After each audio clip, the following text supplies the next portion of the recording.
మా కోయిటివాడు ఈ వారంలో మా మీద పగబట్టినాడు, మా చేత పని చేయించాడు.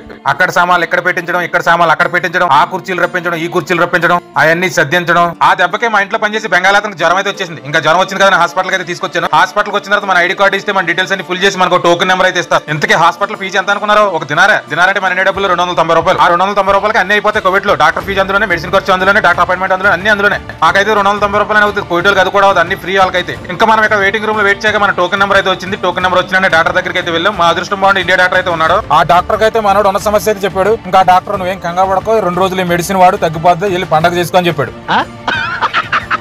ఇంకా మేము డాక్టర్ ఇచ్చిన రిసిప్ట్ తీసుకుని ఫార్మసీకి అయితే వచ్చాం. అది కూడా హాస్పిటల్లోనే ఉంటుంది. ఆ డాక్టర్ ఇచ్చిన రిసిప్ట్ మనం ఫార్మసీలు ఇస్తే మనకైతే మెడిసిన్ ఇస్తారు. ఎప్పుడు వేసుకోవాలి, ఎలా వేసుకోవాలి కూడా వాళ్ళే క్లియర్ గా చెప్తారు. మనం ఏం కంగారు పడాల్సిన పని ఉండదు. మా వాడికి ఎంతకు ఏం మెడిసిన్ ఇచ్చారంటే ఒళ్ళు నొప్పులకి, జ్వరానికి, జలుబుకి అన్నింటికి కలిపి అయితే మెడిసిన్ అయితే ఇచ్చేసారు. మనం ఇంకా మెడిసిన్ తీసుకుని ఇంటికి అయితే బయలుదేరాం. మీరు మాత్రం వీడియో చూసి అలా వెళ్ళిపోకుండా కొంచెం సబ్స్క్రైబ్ చేసుకోండి. మళ్ళీ వచ్చి వీడియోలో మనం మళ్ళీ కలుద్దాం. అందరికీ నమస్తే.